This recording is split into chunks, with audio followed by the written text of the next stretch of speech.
பின்னாடி தள்ளி உட்காந்துக்கூட.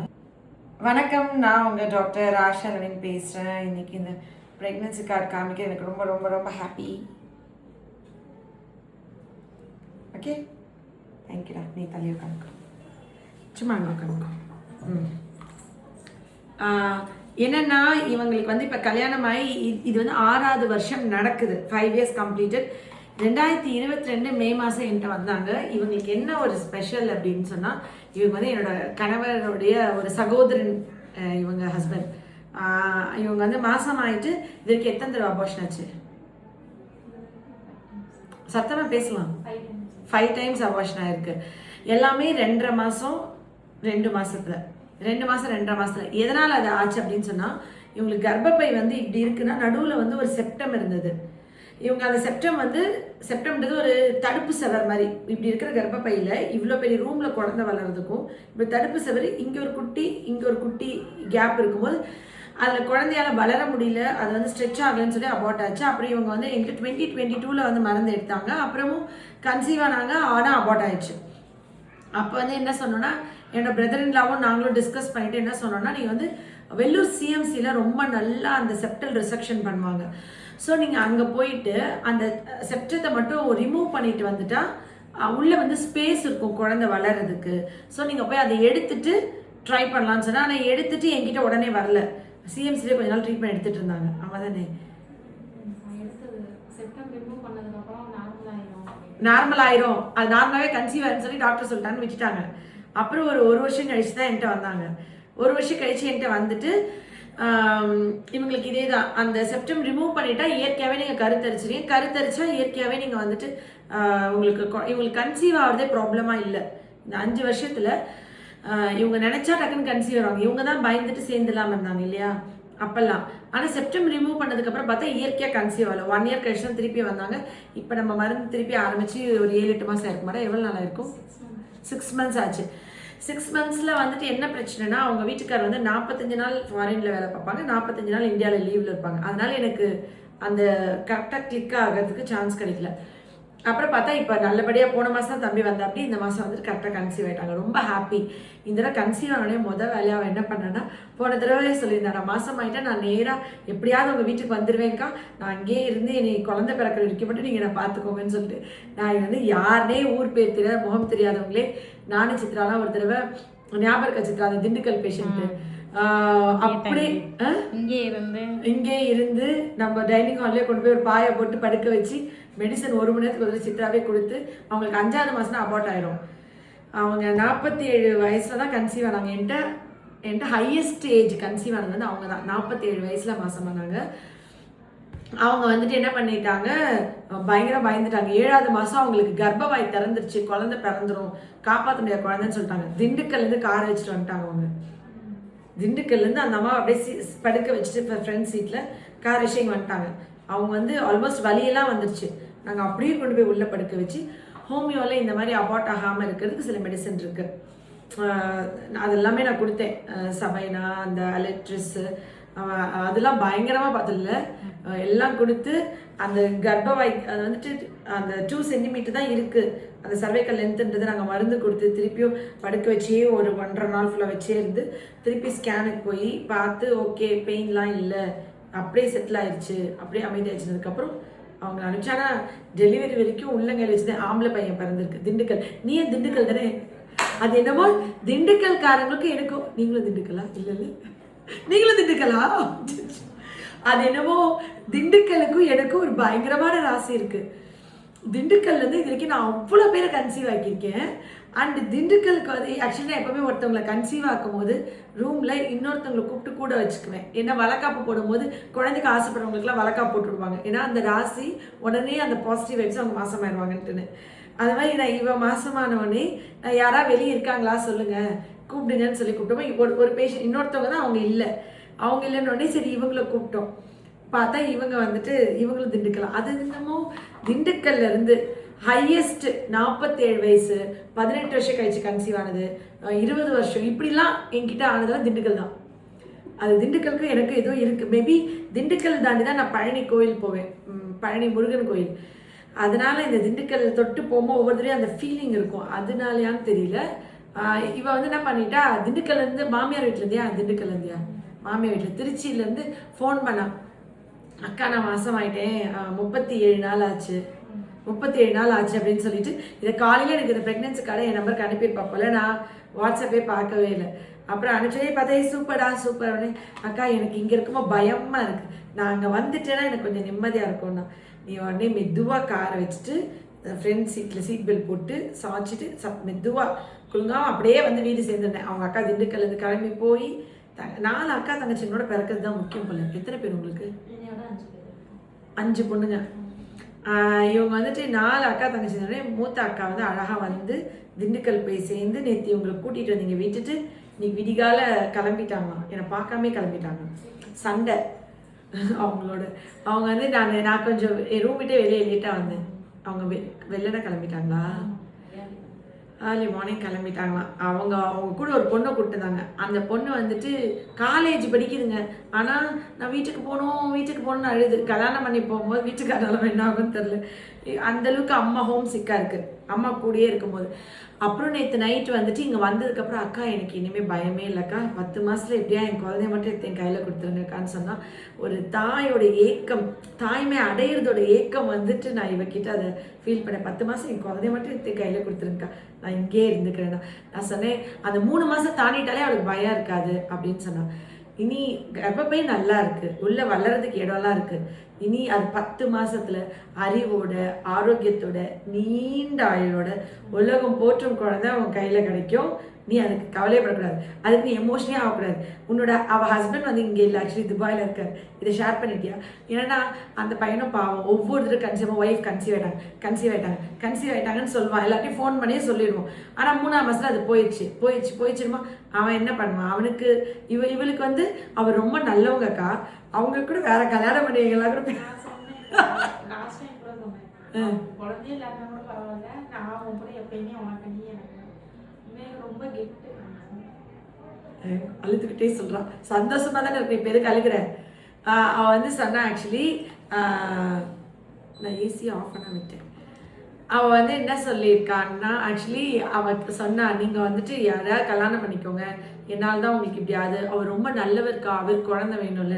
ஆனால் லெனினோட சித்தப்பா பையன், அப்போ லெனினோட புத்தி தானே இருக்கும். எப்படி அதெல்லாம் ஒரு ரத்தம் தானே. அவன் வந்து குழந்தையே இல்லைனா கூட பரவாயில்ல, கடைசி வரைக்கும் எனக்கு நீ உனக்குனா நம்ம 2 பேர் தான் வாழணும்னு சொன்னாங்க.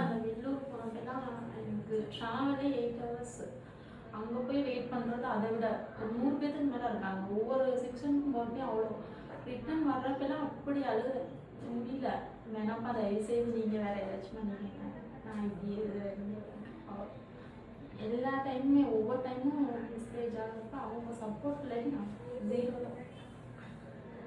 ஒவ்வொரு கணவனும் தான் கடவுள். எனக்கு அவங்களோட ரிலேட்டிவ்லையுமே இப்போ நீங்கள் எல்லாருமே கிஃப்ட், எனக்கு ஏதாச்சும் எல்லாருமே காட் கிஃப்ட். ஓகே, என் வீட்டுக்காரர் லெனினுடைய சித்தப்பா பையன், அப்போ லெனின் புத்தி தானே இருக்கும்னு அவர் வந்துட்டு எந்த சூழ்நிலையும் விட்டு கொடுக்க மாட்டாங்க. எல்லா ஆண்களும் இப்படி தான் இருக்காங்க. 99%, 1% தான் வேற மாதிரி இருப்பாங்க. அந்த 1% நெக்லெக்ட் பண்ணிடணும்.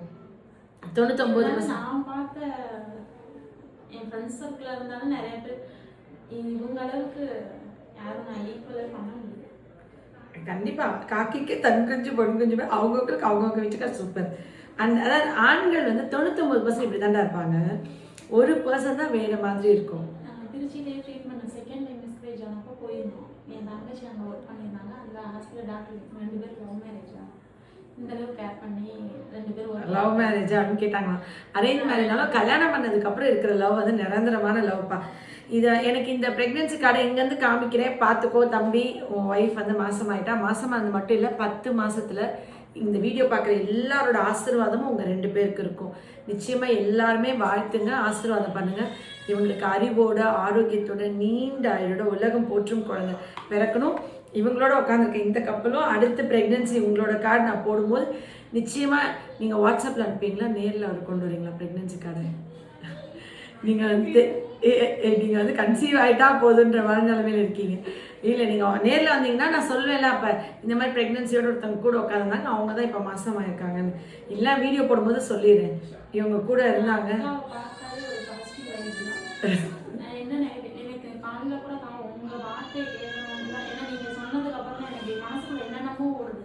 கிளம்பி வர வரைக்குமே எனக்கு ஒரு நிலையா இல்லை. நீ வந்து பார்த்துட்டு நீங்க இது பண்ணதுக்கப்புறம் தான் எனக்கு செய்யணும். அந்த பயம் போச்சு. அதான் அந்த பயம் போச்சு. நான் வந்துட்டு கூட்டிகிட்டு வந்து இங்கே வச்சுட்டேன். நீ வந்து 7 மாதம் அவங்க அக்காட்டெலாம் சொல்லிட்டேன். 8 மாதம் ஆயிடுச்சு, பேபி வந்து இனிமேல் பயப்பட தேவையில்லைன்னும் போது நான் 7வது மாதம் கடைசியில் வளக்காப்பு போடணும். நாங்கள் 7வது மாதம் கடைசியில் அனுப்புகிறேன், இல்லை 9வது மாதத்தில் அனுப்புகிறேன். நீங்கள் அப்போ வளக்காப்பு போட்டு டெலிவரி பார்த்துக்கோங்க, அது வரைக்கும் நான் இங்கேயே பார்த்துக்கிறேன்னு சொல்லிட்டு கூட்டிகிட்டு வந்துட்டேன். ஆக்சுவலி அது எங்கள் வீட்டுக்குள்ளே வந்துட்டா எனக்கு ஒரு பயம் இல்லை. நிறைய பேஷண்ட் அப்படி பண்ணுவேன். குழந்தெல்லாம் லோ வெயிட்டாக பிறக்குதா, நான் யோசிக்காமல் பேஷண்ட்டே உள்ளே கூட்டிகிட்டு போயிடுவேன். கூட்டிகிட்டு போய் உள்ளே வச்சு நானே எல்லாமே கேர் பண்ணி பார்த்து எத்தனை குழந்தைகளை நானே குளிக்க ஊற்றிருக்கேன். உங்களுக்கு தெரியாது. எனக்கு வந்து அது கொஞ்சம் எனக்கு அப்போ தான் தைரியமாக இருக்கும். எனக்கு பயமாக இப்போ கூட ஒரு விர்ச்சுவல் ஆட்டிசம் ஒரு பொண்ணு வந்துட்டு என் ட்ரீட்மெண்ட் எடுத்து கல்யாணம் பண்ணி ப்ரெக்னன்சிக்கு ட்ரீட்மெண்ட் எடுத்து இன்ஃபர்டிலிட்டி அவங்க ஹஸ்பண்ட் ரொம்ப கவுண்ட் கம்மியாச்சு. ட்ரீட்மெண்ட் எடுத்து அவங்க கன்சீவ் ஆகி வெள்ளூர் சிஎம்சிக்கு போக சொல்கிறேன் நான் டெலிவரிக்கு. சிஎம்சி டெலிவரிலாம் ஆயிடுச்சு. வந்து அந்த பேபி வந்து கொஞ்சம் வெயிட் கம்மியாக இருந்துச்சு, ரொம்ப பியூனியாக இருந்துச்சு. போன வாரத்தில் தான் டிஸ்சார்ஜ் பண்ணி கொண்டு வந்தாங்க. பேபி வீடியோலாம் இன்னும் போடல, ஏன்னா பேபி 3 கிலோ போட்டோம், திருஷ்டிலாம் இல்லாமல் இருக்கணும்னு சொல்லிட்டு நேராக உள்ளே கூட்டிகிட்டு போயிட்டேன். ஹாலுக்கு கூட்டிகிட்டு போய் அங்கே வச்சு எங்கள் மாமியார் 45 வருஷம் நர்ஸில் குழந்தை நல்லா இருக்கான்னு வந்து எங்கள் மாமியார் செக் பண்ண சொல்லிட்டு நான் எல்லாம் பார்த்துட்டு நானே குழந்தைக்கு எல்லாமே ஃபீட் பண்ணிவிட்டு நானே வச்சு நான் வீட்டுக்கெல்லாம் அனுப்பாமல் இங்கே வச்சுக்கோ அப்படிலாம் கேட்டேன். அவங்க மேம் தீபாவளி வருது மேம், நாங்கள் வீட்டுக்கு போகணும், குழந்தைக்கு ஏதோ தீட்டு கழிப்பாங்களா, ஏதோ பண்ணுவாங்களாம், ஐயர் வச்சு ஏதோ தீட்டு கழிப்பாங்களாம், அதனால நான் கூட்டிகிட்டு போகணும் மேம்ட்டாங்க. அனுப்பிச்சிட்டு நிறைய குழந்தைங்க இங்கேயே நானே என்ன பண்ணேன், நானே குளிக்க ஊற்றி நானே எல்லாம் பண்ணி எனக்கு அந்த குழந்தை பயப்பட வேணான்னு போது தான் பேரண்ட்ஸ்கிட்டே கொடுப்பேன்.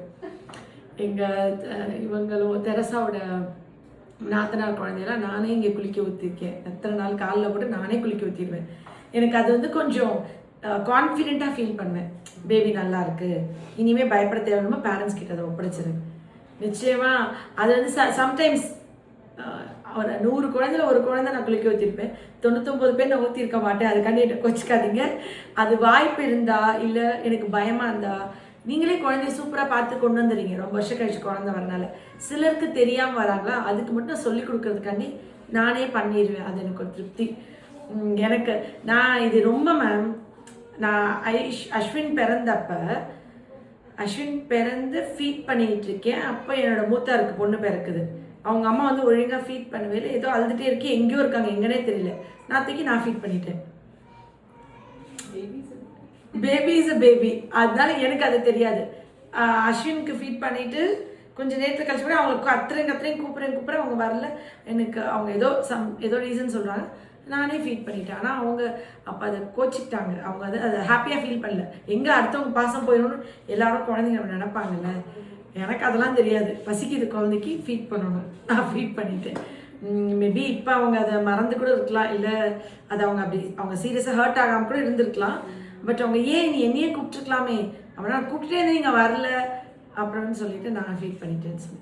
அது மாதிரி நான் நிறைய ஹாஸ்பிட்டலுக்கு இருக்கும்போது நான் எங்கன்னா கூட என்னால் ஒன்று செய்ய முடியும், நான் ஒன்று பண்ண முடியும்னா நான் அவங்களுக்கு வெயிட் பண்ண மாட்டேன், நான் பண்ணிடுவேன். அது வந்துட்டு என்ன சொல்கிறது, எல்லா ஒரு அம்மாவுக்கும் உள்ளம் அது. நீங்களும் அதை அனுபவிப்பீங்க, நீங்களும் அதை என்ஜாய் பண்ணுவீங்க. நிச்சயமாக நீங்கள் you both deserve to be parents. உங்களை அப்பான்னு கூப்பிடுறதுக்கு அடுத்த வருஷம் இந்த நாள் உங்கள் கையில் குழந்தை இருக்கும், அப்பா அம்மா சொல்கிறதுக்கு. அண்ட் அந்த குழந்தை வந்து அடுத்த தீபாவளி எப்போ நீங்கள் எல்லாரும் வெடி போடணும். நீங்கள் சொல்லுவீங்க தீபாவளி முடிச்சு ஒரு 2 நாளில் போகணும். இப்போ சஷ்டி விரதம் சொல்லுவாங்க ஹிந்துஸில், நீங்கள் கிறிஸ்டியனாக தெரியுறீங்க, ஹிந்துஸ் தான். ஹிந்துஸ் இப்போ சஷ்டி விரதம் சொல்லுவாங்க. இந்த அப்புறம் சூரிய சம்ஹாரம் வரப்போகுது. இந்த டேயில் வந்து அந்த விரதம் இருக்கவங்களுக்குலாம் வந்துட்டு முருகனே குழந்தையா பிறப்பாங்க. ஆண் பிள்ளை வேணும்லாம் நிறைய பேர் மீண்டுவாங்க, குழந்தை செல்வம். அந்த மாதிரி கடவுளே வந்து குழந்தையா பிறக்கிற இந்த பீரியட் ஆஃப் டைமில் விரதம் இருக்கிற எல்லா பெண்களோட விரதங்களும் பலிக்கணும். எல்லாருக்கும் குழந்தை தாய்மை அடையணும்னு சொல்லிட்டு இந்த சஷ்டி விரத நாட்களில் நான் வந்து முருகன்கிட்ட வேண்டுதல் வச்சுட்டு உங்கள் எல்லாரும் சொல்கிறேன். அண்டு இவங்களுக்கும் 10 மாதத்தில் குழந்தை வந்து கையில் கிடைக்கணும். இனி இந்த கண்ணீர் அவள் சிந்தவே கூடாது. அவள் குழந்தையோட கண்ணீர், அந்த அழுக சத்தம் தான் அவள் காதில் கேட்கணும். அவங்க ஹாப்பியாக இருக்கணும். இவங்களோட காதலுக்கு இது ஒரு அடையாளமாக. லவ் மேரேஜ் பண்ணவங்க சூப்பராக லவ் பண்ணுமா, அப்படிலாம் இல்லை. அரேஞ்ச் மேரேஜ் கூட சூப்பராக லவ் பண்ணலாம். இவர் ரொம்ப பிளெஸ்டு, அவங்க வந்து அவ்வளோ அன்பா தம்பி வந்து இவங்களை பார்த்துக்கிறாங்களாம். நிச்சயமாக இந்த வீடியோ பார்த்தா அவனே சந்தோஷம். எனக்கு தெரிஞ்சு என் பேரண்ட்ஸ்க்காக தெரில. சரி, அது பார்த்துக்குவாங்க. ஏன்னா எனக்கு ஞாபகம் இருக்கு, என்னோட டெலிவரி டைமில் நான் வந்துட்டு போய் அஸ்வின் எனக்கு டெலிவரி டைமில் அவருக்கு அப்படியே வேர்த்து கொட்டுது. நான் டேபிளில் படுத்திருக்கேன், இன்னொரு டேபிளில் படுத்திருக்கேன். அவங்க வந்து கத்திட்டே இருக்காங்க, நான் வந்து அமைதியாக படுத்திருக்கேன். இல்லைன்னு உள்ளேருந்து வந்து அவன் புருஷனை எவ்வளோ டென்ஷனாக நடந்துட்டு இருக்கான் தெரியுமா, ஏன் அவங்க சத்தம் கத்துறாங்க, அவர் ஏதாவது கத்துடு ஏடி கம்பெனி படுத்திருக்க, அவரு ஒரு ஃபீலிங்கே வர மாட்டேங்குது. அதுக்காண்டி கத்த முடியுமா? நீங்கள் சும்மா வெளியே போங்க, நீ பாரு இங்கே பாரு, நீ ஓ அப்படி ஏதாவது சவுண்ட் கொடுத்தனா தான் வெளியில் எனக்கு நடக்கும்போது அந்த வைப் இருக்கும். அங்கெல்லாம் அவங்க வீட்டுக்கு எவ்வளோ டென்ஷன் நடக்கிறாங்க. அவங்க என்ன நினைப்பாங்க, இந்த அம்மா பாடு கூலாக படுத்திருக்கு, இவர் பாடு கால் மேலே கால் மேலே உட்காந்துருக்கு சொல்லுவாங்களா. அதனால் நீ வந்து எதாவது கத்துறேன், இவர் வெளியே போனால் தான் நான் டெலிவரியே பண்ணிக்கிறேன். அப்புறம் அந்த என்ன சொன்னாங்க, அண்ணா நீ கொஞ்சம் வெளியே போனேன், அந்த கேட்டை போய் தொட்டுட்டு அதுக்குள்ள டெலிவரி ஆனேன். இவர் கரெக்டாக கேட்டுக்குள்ளே போகிறாரு, வந்துட்டு உனக்கு வலிக்குதா வலிக்கலையா, நீ வந்துட்டு வாக்கிங் போக சொன்னா நீ போவே இல்லை, உன் வயிற்ற கிழிக்க போகிறாங்க, உன் வயிற்ற கிழிக்க போகிறாங்க, இப்படியே நான் மிரட்டிக்கிட்டே இருக்காரு. நீ வந்து அவர் வந்து அவருக்கு அந்த பதட்டமாக இருக்குது. ஐஷு பிறந்தப்பே அப்படிதான், நான் இந்த பெட்டில் படுத்திருக்கேன், இவர் பழம் வாங்க போட லைட்டாக கால் சுலுக்கிடுச்சு, பக்கத்து பெட்டில் அட்மிட் ஆகிட்டார். இல்லை அட்மிட் ஆகிட்டார் உண்மையாகவே. எனக்கு டெலிவரிக்கு வந்து அட்மிட் ஆனோடனே எனக்கு படப்படப்பா இருக்கு, எனக்கு மூச்சு வாங்குது, அவனு போய் படுத்துட்டார். அப்படி எனக்கு விசிறு, நான் வேகமாக விசிறிட்டு இருக்கேன். ஆன்டி எல்லாம் பேக் பண்ணிட்டு இருக்காங்க. நான் குளிச்சுட்டு தலை எண்ணெய் சீவி டைட்டாக பின்னிட்டு போய் அட்மிட் ஆனோம். ஏன்னா நம்ம தலை இப்படி பண்ணுவோம், தலையெல்லாம் கலைஞ்சிரும், நெக்ஸ்ட் டே குளிக்க முடியாது, உடனே தலைக்கு குளிக்க மாட்டோம், ஒரு 2 days கழிச்சு தான் குளிப்போம். ஸோ அந்த எண்ணெய் வச்சு தலை சீவி டைட்டாக அர்க்காணி ஜடை மாதிரி பின்னி போட்டுட்டு போனால் தான் நம்ம ஹேர் பாதுகாக்கலாம் டெலிவரி டைமில். அப்போ நம்ம தலை குளிச்சுட்டு ஃப்ரீயாக இருந்தால் போக முடியாது. ஆனால் இதுவும் நடந்திருக்கு. என் ஃப்ரெண்ட் ஒருத்தி ஷெர்லின்னு டெலிவரிக்கு அதை அட்மிட் பண்ணால் தலை குளிச்சுட்டு ஃப்ரீ ஹேர் விட்டு இங்கே கிளிப் போட்டுட்டு இப்படி வந்தா, நம்ம மண்டையில் 2 அடியை போட்டு எண்ணெய் வச்சு சீவி டைட் பண்ணி பின்னி விட்டு போனேன். ஏன்னா அந்த ஹேர் ஸ்பாயில் ஆகிடும்ல. ஆனால் லென் வந்து அங்கே படுத்துட்டு எனக்கு டீஹைட்ரேட்டாக இருக்குது, மயக்கம் வருது, எண்ணெய் உடச்சி கொடுங்க, இது ஜூஸ் கொடுங்கன்னு குடிச்சிட்டு இருக்கேன். எங்கள் மாமியார் இருந்தாங்க, தம்பி இப்படிலாம் பண்ணிட்டு இருந்தால் கூப்பிட்டு போக முடியாது, அமைதியாக இருந்து திட்டிட்டு கூட்டிகிட்டு போய் அட்மிட் பண்ணாங்க. அந்த மாதிரி தான் இப்போ வீட்டுக்காரரும் பண்ணுவார்னு நினைக்கிறேன். பயங்கர எல்லா ஹஸ்பண்ட்ஸும் அதை பண்ணுவாங்க. அது ஒரு ஃபீலிங், அது ஒரு சந்தோஷம், அது எல்லாரும் அனுபவிக்கணும். இந்த பிரபஞ்சத்தில் உள்ள எல்லாரும் அனுபவிக்கணும். இயற்கையாக கருத்தரிக்க வைக்கிறதுக்கு எங்கேயுமே உங்களுக்கு ஹோமியோலே வாய்ப்பே இல்லைன்னு சொல்லும் போது நீங்கள் அடுத்து அட்வான்ஸ் ட்ரீட்மெண்ட் போங்க. எல்லாம் என்ன பண்ணுறீங்கன்னா, இப்போ இவங்களே சிஎம்ஸில் 1 year கிட்ட எல்லாமே ட்ரை பண்ணிட்டு எல்லா இடத்துக்கும் போயிட்டு கடைசி எங்கேயுமே முடியாதுன்னு ஹோமியோக்கு வராங்க. செப்டம்பர் கண்டுபிடிச்சது நீங்கள் தான்க்கா. 3 டைம் ஸ்டேஜ் ஆயிடுச்சு. அது வரைக்கும் எல்லாமே எல்லா செக்கப்புமே 2 பேருக்குமே எல்லாமே நார்மலாக இருந்துங்கிறாங்க. ஆனால் என்ன ரீசன் ஆகுதுன்னு தெரியல. ஏன்னா நான் தான் எனக்கு தான் அவர் ரொம்ப செல்லம் கொடுத்து அம்மா வீட்டில் முடிச்சு வச்சாங்கன்னு சொல்லி ஒரு டாக்டர்லாம் இப்போ உனக்கு குழந்தைய பற்றி தரல, எதுக்கு நீங்கள் வேற கல்யாணம் பண்ணிக்கங்க, இவளை அனுப்பிச்சி விடுங்க. அதாவது அப்படி சொன்னாலாவது நான் அங்கேயே இருந்து ஹஸ்பண்ட் வீட்லேயே இருந்து சேஃப்டியாக இருப்பேன் அப்படிங்கிறதுக்காக அவங்க சொன்னாங்க. அப்படிலாம் சொல்லி இது பண்ணாங்க. ஆனால் அதுக்கப்புறம் உங்களுக்கு 3 டைம் முடிஞ்சதுக்கப்புறம் 4th டைம் 4வது டைம் தான் உங்கள்கிட்ட வந்தேன். நீங்கள் வந்து ஒரு ஸ்கேன்லேயே கண்டுபிடிச்சிட்டீங்க செப்டம்பர்னால தான் இது ஆகுது அப்படின்ட்டு. ஆனால் அங்கே அத்தனை ஸ்கேன் ரிப்போர்ட் வச்சுருக்கோம். எம்ஆர்ஐ ஸ்கேன்லேருந்து ஃபுல் செக்அப் எல்லாமே அவ்வளோ ஃபைல்ஸ் அவ்வளோ இருக்குது இந்த 2 பேருக்கு. ஆனால் எந்த ப்ராப்ளமே கிடையாது. இப்போ செப்டம்பரே நீங்கள் தான் கண்டுபிடிச்சி இல்லை, அதான் காரணத்தை கண்டுபிடிக்கணும். இன்ஃபர்டிலிட்டி காஸ் கண்டுபிடிக்காம எதுவுமே இல்லைன்னு சொன்னால் அவங்க கண்டுபிடிக்கலன்னு அர்த்தமே தவிர எதுவுமே இல்லாமல் இருக்காது. அது கண்டுபிடிச்சதே நீங்கள் தான் இங்கே காரைக்குடியில் அந்த செப்டம் இருக்கிறதுனால தான். ஆனால் இப்போ நானே தான் அனுப்புகிறேன், நானே தான் சிஎம்சி அனுப்புகிறேன். ஏன்னா காஸ் கண்டுபிடிச்சிட்டோம், அதுக்கு ஹோமியோவில் சரி பண்ண முடியாது. அப்போ எதில் போனால் தீர்வடையும். என்னோட அல்டிமேட் எய்ம் டாக்டரோடது என்னதுன்னா டு மேக் ப்ரெக்னென்ட், அவங்க வந்து ஃபேமிலி ஆக்கணும், அவ்வளோதான். ஆனால் அது என் மூலியமாக தான் ஆக்கணும்னு எப்படி ஆக்க முடியும்? அப்போ அந்த செப்டம்பர் ரிமூவ் பண்ண நான் அங்கே சிஎம்சி ரெஃபர் பண்ணேன். அங்கே போயிட்டு அவங்க ரிமூவ் பண்ணிட்டு வந்தாலும் எனக்கு கன்சீவ் ஆக்குறது இப்போ ஈஸியாகிடுச்சு. அந்த காஸ் கண்டுபிடிக்கணும். யாருக்குமே காரணத்தை கண்டுபிடிச்சா குணம் பண்ணிடலாம். எந்த நோய்க்குமே காரணத்தை கண்டுபிடிக்காம குணம் பண்ண முடியவே முடியாது. அது காஸ் தெரியணும். ஸோ இன்னைக்கு ஒரு நல்ல நாள், தீபாவளி முடிச்சு இந்த சஷ்டி டேஸில் எவ்வளோ பேர் ஒரே தீர்க்கமாக மன வலிமையோடு ஒருமைப்பாடோட பயங்கர டிட்டர்மைண்டாக இந்த சஷ்டி விரதம் இருப்பாங்க. இப்போ நினைக்கிறதெல்லாம் நடக்கும், கேட்கறதெல்லாம் முருகர் கொடுப்பாருன்னு சொல்லி ஒரு நம்பிக்கை இருக்குது. பட் நான் விரதம்லாம் இருந்ததில்லை. ஏன்னா நான் சாப்பிட்லன்னா எனக்கு வேலை பார்க்க எனர்ஜி இருக்காது. அதை தாண்டி எனக்கு அப்படி தெரில, இது வரைக்கும் நான் பண்ணதே இல்லை. அதனால் நான் வந்து கரெக்டாக சாப்பிட்ருவேன். இது வரைக்கும் நான் எப்பயுமே எதுக்காகவுமே எங்கேயுமே விரதமே இருந்ததில்லை. லெனின் இருப்பார், வியாழக்கிழமைனா காலையில் டிஃபன் சாப்பிடாம விரதம், அதெல்லாம் சொன்னால் திட்டுவார். அதெல்லாம் நம்ம சொல்லக்கூடாது. லவ் யூ ஆல், நன்றி. அவர் வந்துட்டு எதுவுமே